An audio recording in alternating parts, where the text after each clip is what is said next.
Hi, my name is MorningStar Angeline, and I am the writer, director, producer of the short film Yate Ebene. Good morning. I think we're in a really interesting time, a very unique time for Indigenous storytellers in that we've always known that our stories are valuable. We know the importance of them through our cultural storytelling. We know that we live nuanced, complex lives that are worthy of expression, and our perspectives are worthy of expression. And we've been doing those things for a long time. I think right now the world is paying more attention because of the pressures, and I just hope that that pressure doesn't dissipate immediately. I think that the time has come for Indigenous stories and Indigenous leaders, and I just think it's a really exciting time, as well as, you know, a little a little scary in a lot of ways. The Sundance Indigenous Lab taught me so much. It happened, you know, during a very rough time in my life. It was shortly after losing my father.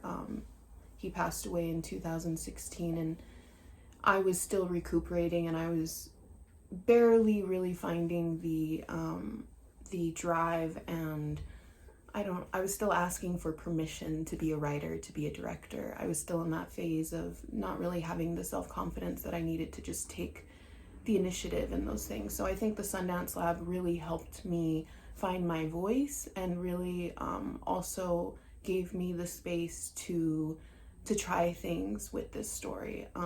It's, you know, when people hear post-apocalyptic, I think they think of guns blazing and, you know, these scenarios. And for me, the post-apocalyptic scenario was only really a metaphor and a symbol for grief and how grief can feel, and that's a post-apocalyptic feeling. So I'm getting a little bit on a tangent, but the lab taught me so much, and who I was able to also meet through the lab just changed me. I mean, all the mentors that I have through them, and just connections, you know, I'm just really grateful for that time, and really truly just grateful for the opportunity to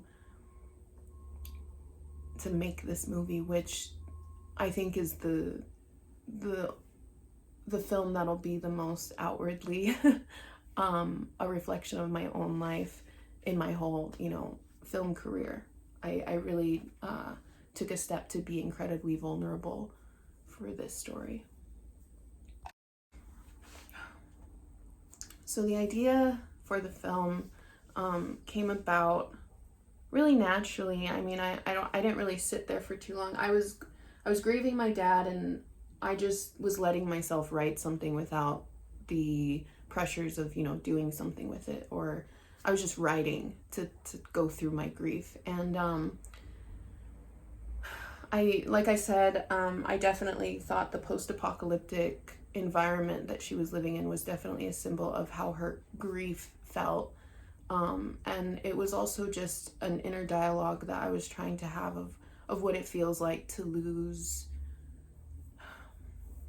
a connection to your culture that you feel like is the only link. You don't, once they're gone, you don't really feel like you're the link. You feel like they're the link and they're gone, and so it dissipates with them. So I really just wanted to embody grief, and how it feels, and how twisted it is, and how time really doesn't matter anymore.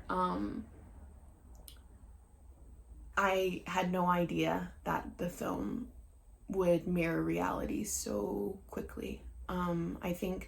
I thought maybe, you know, in 5 to 10 years, something like that could possibly happen here, but I think I'm just as taken aback by it. And every time I watch the film, I don't watch it that much anymore, because I've seen it so many times. But I try to take breaks and occasionally watch it, and I definitely watched it for the first time in 6 months, when, you know, quarantine happened. And I mean, it hit me in a way that I just hope it helps people reflect on the impact of these things in different communities and the losses and the amounts of grief that we are constantly peeling back all the layers. Thank you so much for your time, and thank you so much to the viewers who took the time to watch the film. I'm certainly grateful for it, and just want to say